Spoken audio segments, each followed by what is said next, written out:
Welcome back to the Bill Graham Civic Auditorium, where we're getting set for our third match of the day, pitting CLG against G2. And gentlemen, both of these teams have now suffered losses right at the start of their day. So my question to you is, how do they bounce back and pick up a win here in Game 3 of our day? Oh, who'd you point at? Okay, I'll take it. Anyone. Oh, CLG, I feel like Zix, he's been backstage this entire time, like, oh, what went wrong in that game, and he's been able to actually just come in and say, hey, let's change these things. And I feel like they can make some changes on CLG's side that aren't too huge, but just put people on some different champions, get them a little more comfort. And I think that's the way that they could go. Whereas G2, I feel like they just come out guns blazing because they have nothing to lose and everything to gain by upsetting North America because they can't make it out of quarterfinals anymore. So the pressure on them isn't very high. Yeah, the thing that confuses me about this game is, I've kind of seen two losing lanes both times. The top lane and mid lane for both of these lineups are looking very shaky at the moment, and bottom lane seems to be a place of strength. Except Expect, to me, looked better than Darshan in the last game. I'm looking to maybe see whether the rookie for G2 can step up in that top lane, whether they get him on something like a Cannon or a Rumble and get him away from a tank, because Darshan right now looks like he wants to play the carries, but isn't executing well on them at all. It's honestly impossible to tell because it's really hard to see how these losses will affect these teams. But from a purely mental aspect, I think G2, they got the shock that they were out of the tournament, but they had a full game to kind of get out of that. And now their coach will probably tell them, like, guys, you have one more shot to prove that you're at least not garbage. Like, go out there, prove yourself, play your heart out. And they have nothing to lose. Whereas CLG, they saw G2 lose. They said to themselves, like, guys, we got this tournament, like, within reach. Like, we can do this. And then they just dropped the ball themselves. And right after that, immediately, they have to play another match. Yeah, and implied pressure is huge because all of a sudden, G2 is like, we're out. We can play spoiler, but it's that huge size. So if it is like a little bit of performance anxiety, this team can now bounce back. Whereas CLG, they go from crunch to like being really under the pump right now, and that can impact players' mentality. All right, but now I want to get some predictions written into stone here for you gentlemen. So down the line, who are you picking, G2, CLG, to come away with the win? With no absolute certainty, I still think G2 is going to take this one because I think they're just playing without any pressure. I think CLG will get hit hard. Also, CLG's, yeah, boo me all you want. I don't care. The CLG pick and ban, it was even more predictable than this crowd booing at this point. So, you get rid of Asol, you get rid of the Caitlyn, and suddenly they're losing these winning matchups. All right, Spawn, where's your vote going? I can't even remember. I'm pretty sure I went with CLG, but it was before I saw the end of that last game. I do think, in all seriousness, that CLG will be able to pick up this win. I think that, G2, they have become a little bit predictable. I think that, no, I didn't do it because of that reason. I just think that Perks right now is being exploited, and he really does look like a player that is mentally collapsing under that stress, which I hate to see. I think the Perks is a very classy player, but, it's just not his tournament right now. All right, Zyrene, give me the tiebreak. I had to go with CLG as well. I think that CLG, both Perks and Huhi had bad games. They weren't playing very well, but I think that Huhi has the complete support of his team. You just change the composition around, and they have played around Huhi and spent the entire year trying to get that down, where I don't think Perks has that same support from his team. All right, well, with those 3 votes in the books, it's now time to send it over to the casters for the call. Thank you very much, Dash. We are about to jump into Champion Select as G2 take on CLG. And it's tough, bouncing back from that sort of defeat. I want to touch on something that Crap was talking about, CLG. Easy to ban them out. Get rid of the Caitlyn, get rid of the Asol. If those are the 2 bans, what else does G2 ban that is ban-worthy? Do they look at a Nidalee? Do they look at a Bard? Honestly, something else? Well, yeah, so you bring up the Bard also. I mean, I think Aphromoo is probably the next target, but you can't really ban out Aphromoo with one ban. I mean, Bard is one you point to, but then the Alistar is such a huge playmaking tool for them. And I think that, CLG actually need to change their draft more than G2 can actually ban out anyway. I think CLG just needs to make sure they're drafting initiation wherever possible because they're trying to get these lane advantages where they're overextending, where really CLG is the best when they're playing around the map rather than trying to exploit isolated matchups where they clearly haven't been able to win. So if you do want to target them, try and take out the Alistar or pick that away. All right, Alistar or ban, an option for G2. San Francisco's getting behind CLG. As we take a look through, no surprises so far. Siva for Sven. Asol towards Huhi. Interesting to see the Nar ban, so that's away from Expect and Darshan. So if CLG have the option to go back to last week's style, which did net them 2 wins. Yeah, I mean, this was our first game of the tournament. It had G2 with Syndra and Jace as their solo laners. CLG had Poppy and Vladimir, which ended up working quite well, but as the analyst desk said, very predictable ban so far from G2, Aurelion Sol and Caitlyn. So what does CLG do with their last ban? Gonna keep looking at those high tier picks, Nidalee, Syndra, Elise. Syndra maybe less high tier because Huhi just didn't do very well with it. I don't think you blue side banned Syndra, even though who he was targeted and he didn't do that well. Now was one of the games that CLG did lose. I think they are very happy if who he does get Syndra. He's comfortable on the champion. That was definitely not a good performance, but I don't think they'll shy away from it. And we're actually in a situation where both of these teams' mid laners have had bad games on Syndra, so it might not actually be a super high priority pick this early on, but I still wouldn't be surprised if we saw it because it can be so lane dominant. Because of what the champion can do, not necessarily what the players have done with it. Yeah, and I also think CLG is one of the teams that varies their overall strategy the most from game to game. We've seen them go with 4 to 5 initiators versus 4 to 5 poke champions, so it's really hard to predict what they're doing. Now that they have the Poppy, though, I think they're going for the initiation. They're going right back to standard teamfight comp, right? They just had their little foray into the all damage, siege up Darshan on a carry, and they're like, nope, that did not work. We did not like the way that went, so they're going to take the Poppy very early on because they know that G2 actually have had sort of a similar style with Expect. Not a lot of high praise for him coming into the tournament, and so sticking them on the front line has been the go-to objective. I still think they'll do that, just with a different frontliner. Feels like that's the option. Hovers there on Echo. Trundle still up and available, something that's been played as well.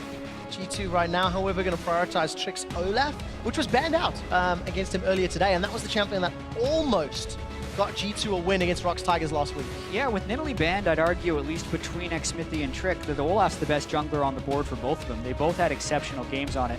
I like the Ezreal as well because if they're expecting CLG to go with an initiation-heavy team composition, Ezreal is very elusive, and that's 2 power picks so far for G2. Also, if you have an Olaf, diving forward and your front line is going to be going very offensively, Olaf wants to probably dive buddy with him, then Ezreal, self-sufficient, has the flexibility to either follow up if you have the momentum in a team fight and you're pressing them back if you're moving up on them, or, if he has to fend for himself in the back line, the extra arcane shift is very valuable. Calm is still up, something that both teams have played, have shown fairly high priority on that champion this tournament, actually. And it could complement both sides of the draft. For CLG, a couple seconds left to lock in their second rotation. And it's a much slower pace to what we're used to seeing because there's so much more on the line now for CLG. Absolutely. They're really making sure they're nailing these picks, and it takes until the last second for them to swap both of those picks really at the last minute. So I would say they're still having a lot of discussion on what exactly they should be having here. I thought the Rek'Sai would have made a lot of sense as far as the initiation that they'd be going for, but the Graves is going to have to be a bit of a hard farmer. Yeah, so the thing about Rek'Sai is did get a lot of recent nerfs that are basically stat nerfs, and everyone shrugged it off initially as like, yeah, Rek'Sai still does all the things that Rek'Sai you want to do. But the win rate has been dropping for the champion, not only just in solo queue, but also here at Worlds.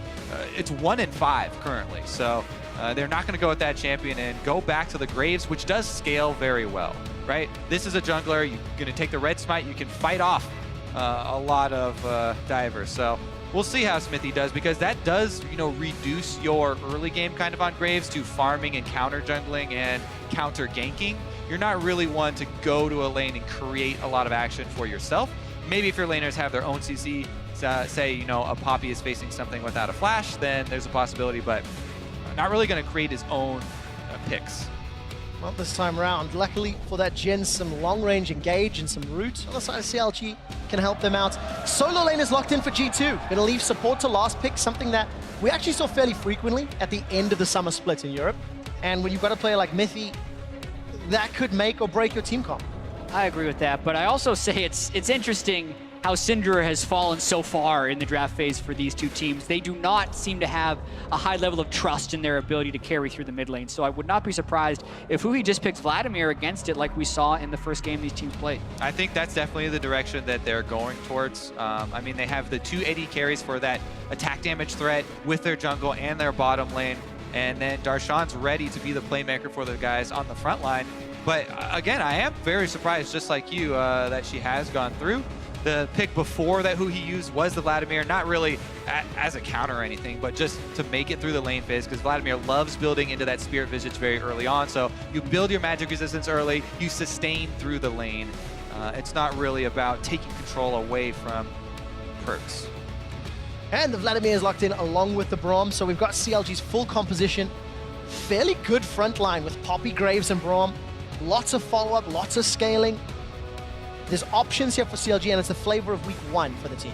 Yeah, I think there's also a lot of options for G2. They could still go with the relatively good poke composition with the Ezreal Syndra if they wanted to take a Karma support, or they can do something very initiation heavy like an Alistar. Yeah, G2 so far with the first 4 lock-ins, they have either S tier or tier 1 champions in pretty much all roles. Maybe the Olaf is up for debate, you know, coming into Worlds, but seeing how well Olaf has done here, I would definitely move him up the ranks. So as far as just pure strength as an individual champion, just across the board, pretty good. And they do have great backline access, right? Olaf and Rumble both can punish a Jhin very heavily. And I also think if we were to time this is probably the longest pick and ban phase we've had at Worlds. I think every single team waited until the last second to finish those lock-ins. So a lot of discussion going on between these teams trying to counter each other's picks. And we talked about the front line for CLG looking very sturdy. If you have that support, Trundle still has the ultimate to try and shred for the late game with the Poppy that will be building mostly defensive stats and try and take some of those away. And we've seen the impacts already of Trundle Pillars stopping Poppy and initiations. Mythy gonna need to look to do something more, and you know, part of the timing and the slow pace. CLG, if they lose this game, their road to quarterfinals is significantly harder. Yes. What it will mean is Albus Nox will qualify for quarterfinals, and then we need to see the results of the Rocks Tigers games later in the day. Yeah, the road is going to be tough for CLG, but like you said, it's not totally over for them if they lose this, but they do lose control over what will happen in the group if they lose this game. Traditionally, you know, CLG have been a pretty mentally strong team. And heading into this one, this is a very high-pressure situation for them, whereas G2 do not have, you know, anything to worry about, as they said on the analyst desk, except for their own pride. So, you know, if you do take a look at the psychological standpoints of both these teams, might be an advantage for G2. Yeah, and I feel like both of these teams have to battle their own internal demons here. G2 was 2-8 at MSI, and even though CLG did better at MSI, they had the 0-3 week 2 last year at Worlds after starting 2-1, and 3/5 of that roster is back right here. So neither of these teams want to have the defeatist feeling again, and they're going to have to fight back against it right now. And my God, it is early to say this, and I'll regret it before I even do, but we actually could have another 0-win week for North America. We are one game into 0-win count, Kobe. It is just stuck in my head since last year. Yes, and 11 straight games NA has lost in week 2 of the World's group stage. Luckily, it cannot be both North American and European regions going 0-10, because one of them has to win here. Progress, man. We did it. A little bit of trading here in the mid lane. A lot of trading. All right. And you also have to wonder how loose G2 is going to be playing this game. They were playing very frantic in their game against Rocks. Maybe they go even faster paced in this one if they've actually kind of just embraced the fact that they are the troublemakers in this group and they can ruin things. Maybe they play super, super loose. Definitely true. And the area where G2 really have dropped behind the other teams is in the mid-game calls. When objectives are under pressure, when there's a choice between defending this turret, moving mid to clear that wave, G2 have been punished so many times trying to defend turrets undermanned and just getting dove and then giving up kills plus the objective. So if they do go with that kind of troublemaker attitude, they still need to bring that focus to the mid-game objectives. Exactly, and speaking of focus, both of these teams lost their games today by being over-aggressive and exposing themselves where they should have actually been playing more passive. So you have to wonder whether they're just going to try and clean up their aggression or if they're going to try and adjust to a more passive mindset and hope to punish the other team's mistakes. Well, those questions will be answered soon, and the last time Trick got his hands on that Olaf, he had very good repeated ganks in the bottom lane. A little bit of a reload there. However, Trick did spend a couple of minutes in the mid lane looking to try help out Perks, which just hurt his initial clear ever so slightly.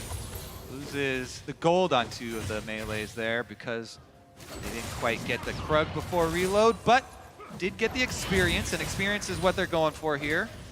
Trying to get that level 2. Stixate did.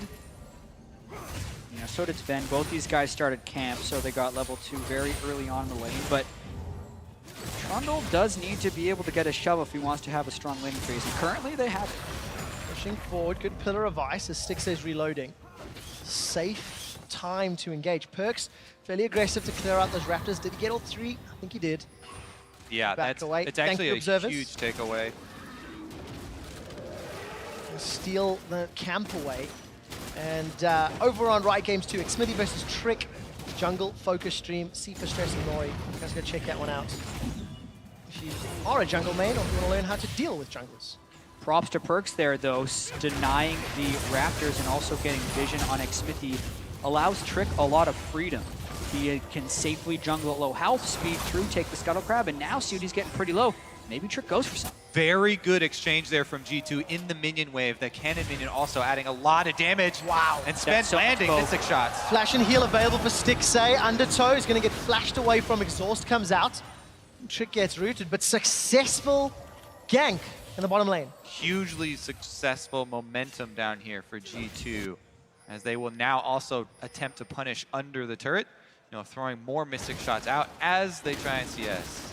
Meanwhile, Xmithy immediately, we talked about the jungler paths, and yes, the expected answer to a bottom lane gank showing like that is to immediately move in, counter jungle the red side. There are 3 camps available for him to take. Takes the red buff, but actually opts for top pressure instead. Yeah, and it actually feels like Expect doesn't quite have the necessary ward here. They should have been expecting the gank. He overheats and goes for Darshan. A lot of Got Grace behind damage. him. Minions as well. Electro Harpoon's coming out. Expect is now going to turn his attention to Xmithy. Forced to flash away. Trick's looking for more. End of the line. Flash! The buckler! He's going to get the kill, but I held my breath. Yeah, exactly, because Darshan actually started trading very early to quote-unquote bait there and almost, push himself out of the lane, but able to survive, able to, have Expect push up even further in the lane, and they barely convert on that first blood. Definitely a tense moment for CLG, but they do find it. And this is a really long cost of the gank bottom lane because that set up the Xmithy invade and eventually gave him the position to start that gank. But as you mentioned, the early overheat puts Expect in a bad position. And remember, they also traded the flashes here, so both top laners are vulnerable, do not have flash. These are double melee top laners. These are both heavily exchanging damage very early on, so warding around top lane will be important. And we got to see in that replay how much Xmithy was trying to give that last hit to Darshan. That's one of the big reasons he flashed forward, is he was really trying to get the last hit there. Couldn't quite get it. It means Xmithy gets his items faster, but they really wanted to give Darshan an edge in that top lane. Meanwhile, in the mid lane, Perks is pushing in the Vladimir, early on before a lot of the magic resistance really does come in. And a lot of the CS advantage that Perks does have are those small Raptors. So they aren't full minions giving the full gold value, but they still are substantial. It's only a 100 gold advantage Perks has, but the amount of map pressure he's applying right now is actually pretty substantial as long as they're able to communicate about where the jungler should be, because I really do feel like Expect's gank could have been completely avoided if the team had just communicated a little bit better. Yeah, you have to always think about where the options for the enemy jungler could be. If I was Xmithy, where would I be going? Well, Trick just showed bottom. Probably going to go counter jungle my top side since I left all those camps up. And Expect does not back off, so CLG did convert, but now they do know for sure Xmithy is on the bottom side, so 100%. Walk across the ward. That allows Sven and Mitty to back away safely, and G2 500 gold down. Next to that first blood, small CS advantage only in the top lane because Perks has left the lane to back away. Is now moving back with that lost chapter, and good trade onto Stixay actually here for Mithy. Yeah, remember that Sven is also a potion up right now on Stixay, in addition to the health levels that they're currently sitting at. So that's why you can see CLG are a little bit scared moving up, and they've called Xmithy here to help them push this wave in. So him walking through that ward isn't hugely impactful. The whole call there was to get up to the turret so that they can get out of there. Darshan needs to get out of there, though. Well, sends Trick packing. Perks ghosted. Equalizer as well. So there's a lot of pressure. Perks needs to find the stun. Flash is available. Scatter the weak finds nobody. Perks had flash. He could have tried to go for that, but that's a big investment. They deny minion wave, don't get a kill, don't get a turret.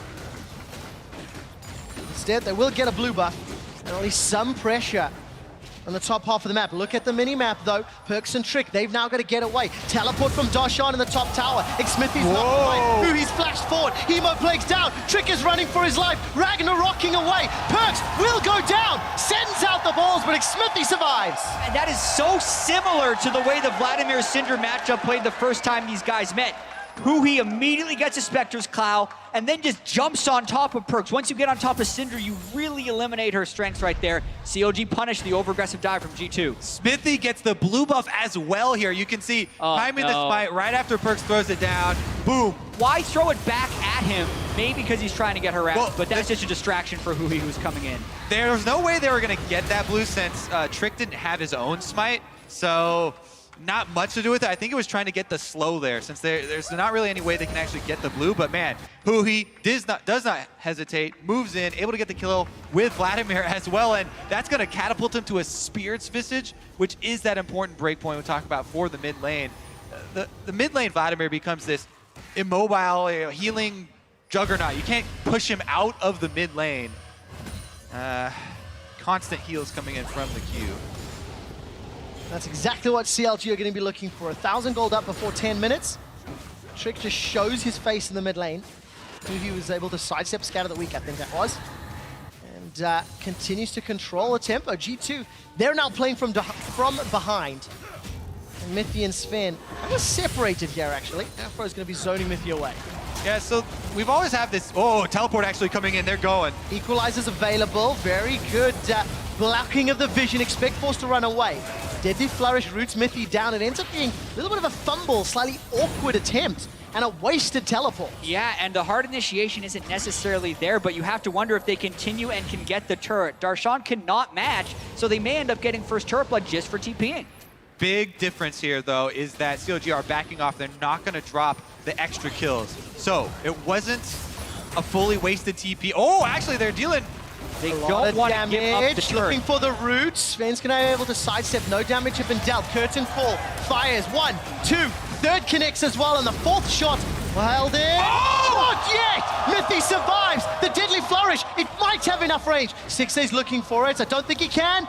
Opportunistic, but Mithy survives. And that's the type of play that was missing from COG in the match against Albus Nox. They backed away, but measured their aggression in trying to stop the push by layering their ultimates in the right fashion, and they prevent the push from working. Also, I have to check the replay, but since they didn't have Perks commit, I mean, he got one wave shoving in mid lane and denied a bit of minions, but committing 5 people to try and get first blood could be a way to get that extra gold back in your favor. They don't do it and only got about half of that turret, whereas Darshan up top got to even up the CS. Oh, here comes Trick. He's ghosted in. Stixay's got a flash already used. Pick up the axe. Afro throws down the Fisher, but the kill's donated. Sven's looking for more. He's already used his True Shot Barrage. CLG have got their third. Trick just running head first into his own demise. How was that ever going to work? They had the heal up and he just dies. Expect is running for his life. He's overheating. Darshan pinned him against the wall. And at 10 minutes, CLG in control. Plus, not only did they kill Trick, but he showed bottom, so Smithy once again can move in. Look at this heal bait. I mean, Trick, you gotta talk to the rest of your team, communicate that this is not worth going, because it seemed like it was on a one-man mission, but there's Smithy with the sidestep. Dodged it! The quick draw! Collateral damage, not gonna fire it, holding on to it for now. Smithy decides not to chase further. And Smithy was there because, as we said, Trick also showing bottom. He moves in for some extra CS, steals away another camp. COG definitely looking good, and now they're getting the deep vision as well. Look at the 3 wards they've been able to place in the side of G2's jungle. It's because they consistently win these small exchanges. Sometimes G2, much like their game against Rox earlier, are in a pretty good place, but their execution is just fumbling along, and they still look quite frantic. Not making any of those plays stick. And that's what's costing them this game. It's been costing them the tournament. Mithy's going to be in trouble in just a moment. A lot of trouble. Quick draw over the wall. Into the line. Should be able to bounce shortly. Collateral not even going to get needed. Huhi picks up the kill. This leaves Sven in a terrible position. He should be able to flash over the wall and does. The rest of CLG turn their sights to the tower. Tower first blood is the target, and they should be able to get it. Yeah, and whenever you see Huhi roaming around outside of lane, if he can escape that laning phase, CLG is at their best. It allows them to unlock so many plays. Smithy has a lot of farm. He opened up, and it's going quite well. GG pushing mid. They're trying to delay the bottom first turret by killing off the range minions and beat them to the chase here. CLG actually pull off the bottom turret, but they'll close. get it anyways. Yeah, good attempt there, kind of idea, but definitely not close enough as far as the tower health went to begin with. So the G2 lose another kill. They lose tower first blood. They lose positioning on Dragon, and CLG secure the first mountain uncontested. As we approach 15 minutes, this is exactly what CLG was hoping to do, bouncing back from the defeat to Albus And the mental fortitude required to bounce back is pretty impressive to me. 15 minutes after they suffer a devastating loss against Albus Nox, they completely change up their pick and ban phase. Smithy jumps on the Grapes, which Thejos one player of the game against him with, and they're up 4-0. The goal lead is almost exactly mirrored to when it was against Albus Nox right now. I actually believe it was 22,019K exactly in that last game. And Huhi with the level advantage, with the Spirit Visage, pushing Perkz away, zoning him time and time again. This is that just control point now. It becomes so difficult to push a Vladimir out of mid with Spirit Visage completed so early due to the extra kills he's getting. He is a rock for the team now. In comparison to last game where mid lane was not able to gain a lot of control with the Karma and they weren't able to make any plays. Yeah, and it's also a problem G2 is running into right now. They're heavily indexed in mid-game double AP power spikes with the Rumble and the Syndra, considering they have a tier Ezreal who needs to hit about 25 minutes before he's starting to deal substantial damage.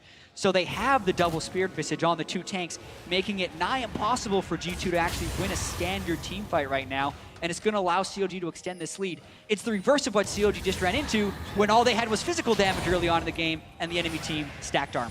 So good signs for CLG. Especially when you look at the group. They need some wins here against G2 and then Rox if they're looking to advance. Darshan dashes forward with that charge, looking very heroic as he does it. Still down CS, but it doesn't matter. Tower, the Dragons, the assist, there you go. Ahead in gold because of how the team is playing. And CLG looking to unlock more as they're sieging this mid-outer turrets. Yeah, G2 should be able to clear out these waves, especially with the added support of Ezreal Ultimate, as Sven stays bottom to farm. Looks like no extra pressure will come of it, as Stixxay again going back down bottom. Doesn't want to let those minions go to waste. Doesn't lose any. Yeah, good job. Still down substantially in CS to Sven. That's what happens sometimes when G2 sends so many people down to that bottom side, but they've withstood the pressure and they're making plays on the other side. Got a ward on him. Smithy's got a lot of damage, dashes in, end of the line. He's gotta be careful. Collateral damage should come out. Expect flashes. It's a respect flash. If Smithy gets one more auto attack in, he would have been able to kill him with the ult, so Expect had to do that. Down bottom, G2 are making a power play, though. They want to try and at least answer with a turret on the other side of the map as they call Trick down to force CLG off of the turret, and they do get that. First objective of the game for G2. Traded, though, with a kill in favor of CLG. It just feels like it's falling apart at the seams. Vladimir is ahead of Perkz' Syndra. That Syndra did not have the early game impact that you felt it maybe needed. And now it's going to be so difficult to burst down really anybody on the front line of CLG. We, again, revisit the theme of player mentalities heading to into their games today. As we play the whole group today, mental fortitude is such an important factor. And a lot of the veterans and a lot of the teams that have played together for such a long time have an advantage in that area. G2, if they lose this game, they'll only have one game left at Worlds to try and find a victory. And that's got to be weighing on them, even just getting behind early in this game. Exactly. And you even look at a player like Trick, who won back-to-back European LCS MVPs, had a poor showing at MSI, is again having a very poor showing with an inexplicable death earlier on in this game. That pressure does really seem to be weighing on their shoulders. A difficult situation for the team to be in as well, because they picked up the best bottom lane in EU from spring to summer. but have just not found consistency for their top lane play. Gets Stixxay's Stixxay. caught out. It's going to get blocked. Afromu saves the day, puts up the wall. Stixxay flashes to safety. Glacial Fissure comes down. Afro's still buying time, and somehow CLG have survived. Darshan's able to complete the teleport. He's joined the fight. Huhei is looking for Perkz. Perkz flashes over the wall. There is a kill onto Mithy. G2 have lost another. Perkz is running for his life. Equalizer available for Expect. Decent enough stun as Afro catches it, but there's no more follow-up for G2. Mithy was pixels away from sinking his teeth into Stixxay, but CLG get out just barely, and then the collapse from both solo laners punish G2. Oh, what that one? That's gonna be the kicker. Exactly. With the way this fight started, a clean stun into an ultimate. How does CLG walk away 1-0 in this fight, especially with what ensues? Mithy wasn't close enough actually to get the bite because there was a delay in Stixxay's flash backwards, and then they open up with the curtain call. Darshan teleports in, and even this is slow. Perkz paths away from the rest of his team. He gets chased down by Huhi, and the nice wall stun there by Darshan on top of Mithy, and then the Swagger to just tank a bunch of damage as they continue to defend the turret. So worrying for this G2 team because the mid game has not been their strong suit. Even in the games where they do get early gold leads, they have struggled here to find themselves. And it's one of the things that Mithy was vocal about even over in the European LCS. Yeah, they feel like they have a lot of individual talent, but the macro game was a little bit loose. And for CLG, their macro game has to be good to close this game out. It's a substantial lead at 20 minutes. It's really been well controlled for CLG. But the one thing that is good for them, they then have a 2-game break to figure out what they're going to do against Rox Tigers, because it's Rox Tigers, CLG, and obviously Albus Nox competing for 2 spots in quarterfinals. And with the way this group is, those 3 teams all control their own destiny. If they win the remainder of their games in the tiebreakers, they're through as first place in the group. No one can stop any of those teams except each other. So CLG, if they win this, would still need to be able to beat Rox, and they'd be in a pretty safe spot. That's trouble, though. It's a dragon for Afromu's life, and G2 had to throw everything at Afro just to pick up that kill. Let's see if they can convert into an objective also, because the mid turret's already low. They have a single man advantage. They still have the Rumble ultimate to threaten and at least push CLG off. Collateral damage, curtain call as well. Tower still stands down low. Mithy's in trouble. Curtain call dealt so much, and Perkz is rooted in place. Stixxay gets a kill. Now Mithy dies as well. G2, they're just falling apart, and CLG, they're looking to set up a counter push. The second time in a row, CLG defends with the Jhin and a Graves ultimate, and G2 just wasn't willing to finish off the turret, and then they still die afterwards. Uh-oh, they're still not out of the woods yet either. Ghost popped there by Trick. I mean, nobody can answer the Vladimir in the split push. As you said, Darshan also has a Spirit Vision, so no one can push Darshan out of a split push either, and they just keep these 2 solo laners pressing up on the sides, daring G2 to try and make a move.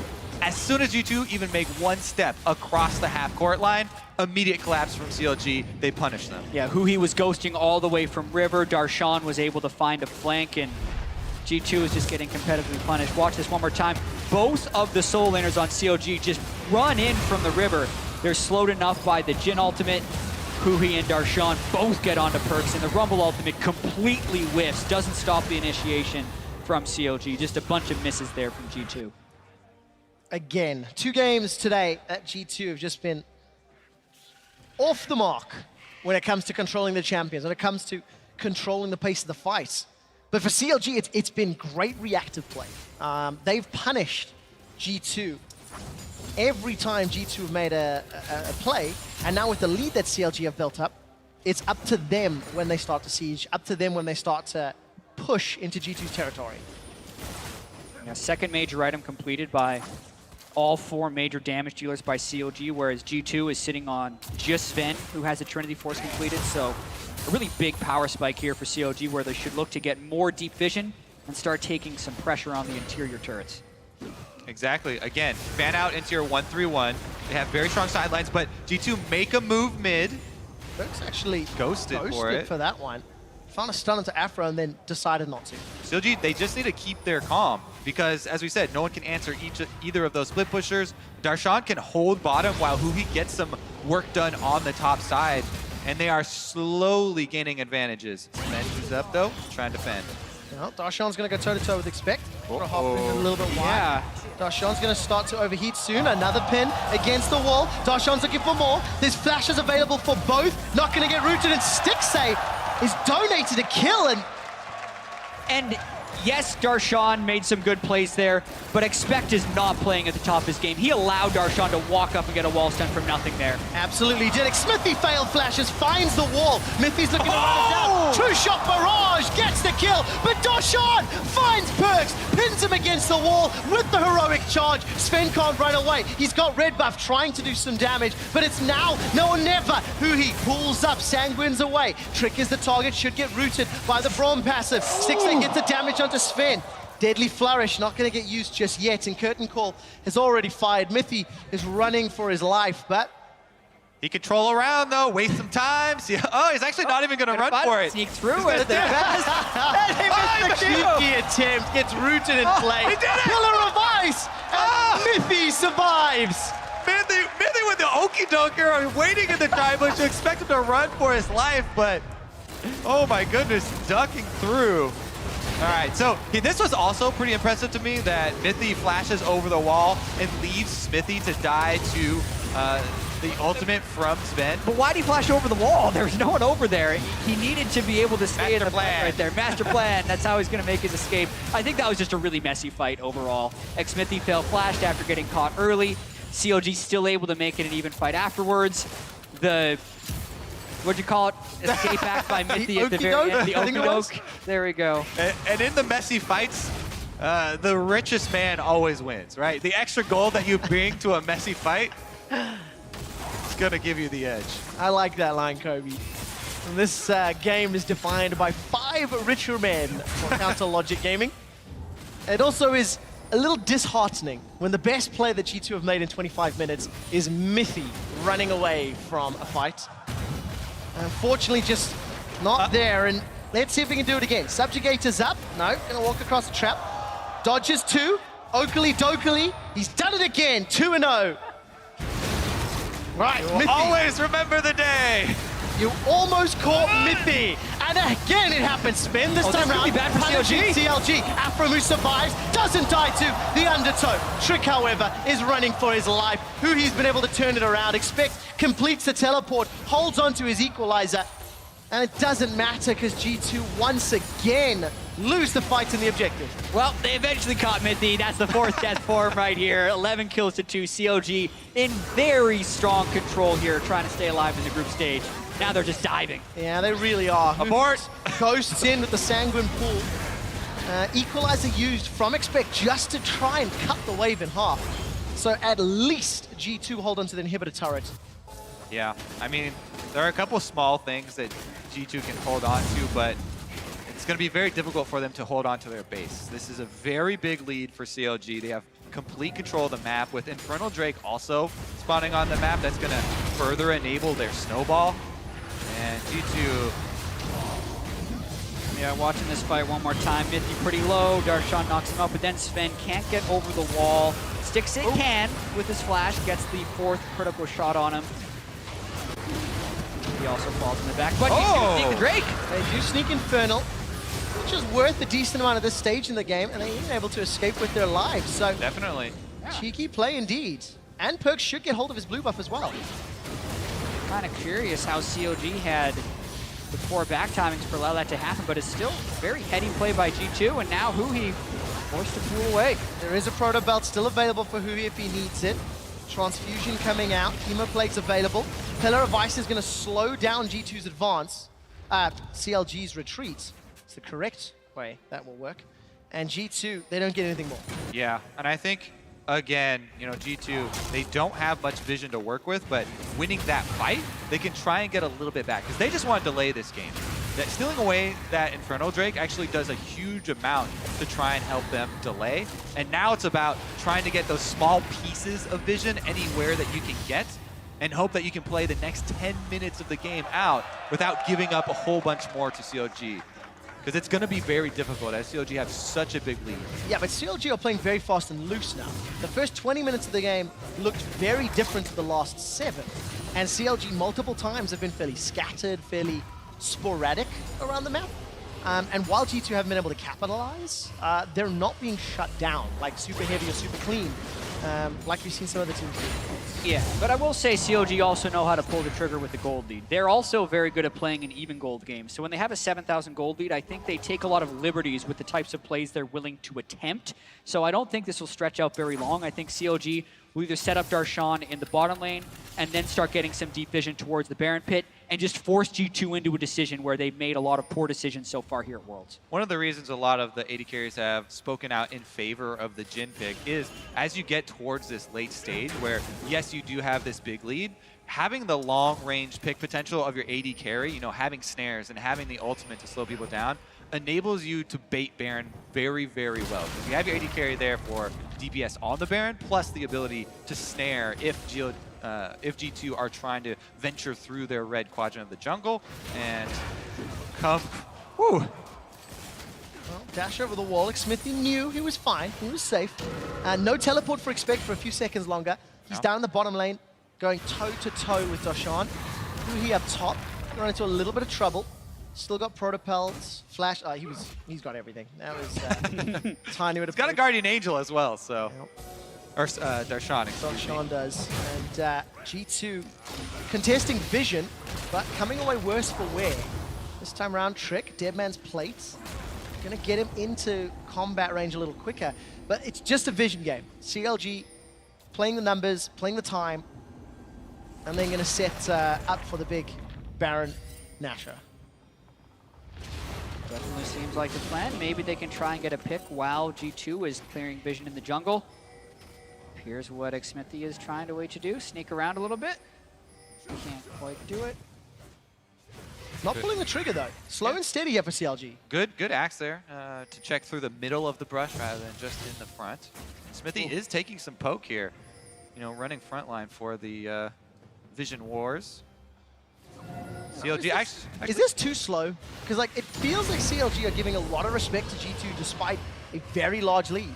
it is a little bit slow, but again, if we visit the player mentalities, right, CLG really need this game, considering how close the top of this group is. They cannot afford to give away a Baron by, you know, starting it super early. That being said, they could take a little bit more liberty with the aggressive moves for picks in the red quadrant. G2 have been, you know, fairly aggressively getting vision back in their red quadrant, you know, getting up to the Baron. Yeah. It's a little punishment. And also with Darshan going the Guardian Angel rather than something like an Iceborne Gauntlet, while it gives him some more defenses, he doesn't have split push pressure on Expect. I don't think he's going to solo kill him again, which makes it more difficult for COG to actually get an advantage while forcing Expect to teleport in.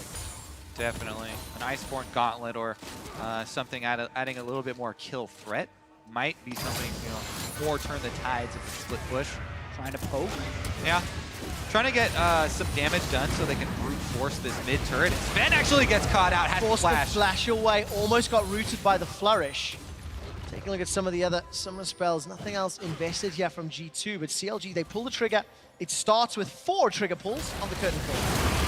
He's in a little bit of trouble. Very good combo play. Wow, root onto Sven. He might just go down. Survives the ultimate. Now who is the focus? Perks gets shut down. Darshan comes in from the side. That's the tower falling. And CLG have got minions to work with. Expect can use that equalizer. Does it to clear out the wave. Darshan's not done. Expects the target. He'll get stunned and killed. Huhi is unstoppable. Darshan finds 2. Trick is running for his life. Ragnarok is up. Sven rejoins the fight with full health and mana. The Pillar of Ice Turret's still alive, goes though. down CLG. CLG still trying to back away. Mythy's going to be the target. Not going to get killed just yet. As 5 men from North America back away. They could go for the inhibitor, but they're very, very low. Deciding to stick. It's a 5-on-3. Sven's throwing out mystic shots. His tag eats the chair. Sidesteps the flourish, but the inhibitor will fall.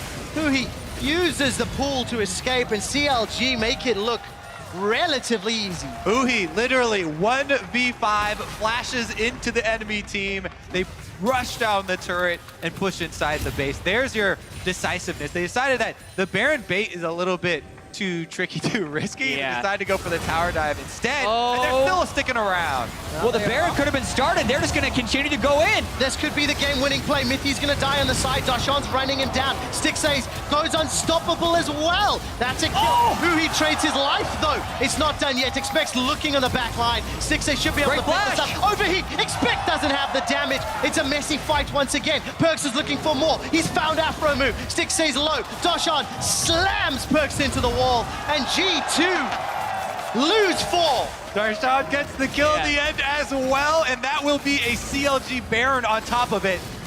That's the bloodbath we've been waiting for as far as G2 throwing themselves at CLG and CLG willing to stand strong and fight back. G2 saw a window there where they thought they could get some kills on a very far ahead CLG, cash in some of those bigger bounties, but they couldn't quite pull it off. And this was after a long fight already. CLG and G2 both go in for the re-engage. All right, started off with Perks taking down Huhi, and then the flash from Expect off screen to get melee range of Stixace, trying to get the 1v2, does flash out of the snare, but not able to have the damage to finish it off. And then Perks, he sees that there's only one way out of this, and that's back to the fountain, so he's taking someone with him, and goes for the exchange kill on Afro. Good flash from Stixace as well to dodge out that force of will. And at 33 minutes, CLG have a 12,000 gold lead. Gonna grab their 3rd dragon of the game. They've got Baron. They've got supers. It is a formality for CLG to knock down the Nexus with the gigantic lead they have. And we mentioned in the fight where they were able to take the mid lane inhibitor that Huhi went in 4v1. And it's this ongoing trend here at Worlds where before the game, you kind of have to ask, who is he? Who is the player that's going to show up? Is it the guy that feeds in the mid lane and is a pressure vacuum? Or is he going to 1v5 the enemy team? Because he has had some incredible performances. Good games on Vladimir, good games on Aurelion Sol, and some atrocious performances like the Karma he played against ANX. So really, if there is a wild card in this group, it's Huhi. The terrifying thing is you've seen both sides of Huhi within 3 games. Now he's got a little bit of time to cool down and calm off because CLG will play the Rocks Tigers as the very last game of the day, with the exception of tiebreakers. If we find ourselves in that scenario, the CLG still going to close this one out, but with Baron, with supers, and with G2 looking incapable of winning team fights. Obviously with the deficit as well. It is just a matter of time. Playing all 3 lanes here for CLG. Yeah, this is the strat that CLG became known for. It's a 1-1-3, it's close to the 1-3-1, but they're very comfortable having their solo lanes off on the side and playing with the Smithy, Stixace, Afromu squad, and they're just going to try and chip down to get a 3 inhibitor lead. Well, showing a little aggressive here on Expect. Under the tower and had that laser beam burning away his HP. Tower's down to what, about 3rd HP. Stixace left alone down bottom. He's backing away, got some vision to play with. Safety and by the numbers here for CLG. The irony is, this is one of the games where they didn't perform counter logic to their expectations. They were expected to win, and they're doing so fairly well. Look how easy this is. Sven's just being run down by Huhi. Equalizer should at least kill the minions. Sven is down. Perks to follow. 2 members of G2 are dead. Huhi does not care. He's charging up those tides of blood. Trick looks to run down Stixace. This might not work, though. Trick's looking for more. Stixace's got the heal, the shield, the back away, the stun onto Trick. Deadly Flourish roots him down, and Stixace survives the one-on-one with the support of his team. Huhi annihilated Sven in that fight, and then no one else on G2 could pick up a single kill. This is probably the push to end the game. CLG bounced back with a dominating victory over G2. Counter Logic Gaming sit at the top of the group at 3 wins, and CLG have 1 fight left before they qualify for the quarterfinals. And this group continues to be interesting. Yes, CLG lost to Albus Nox Luna, but you wonder what type of Titan Rox really is after the way all of these games have been falling out.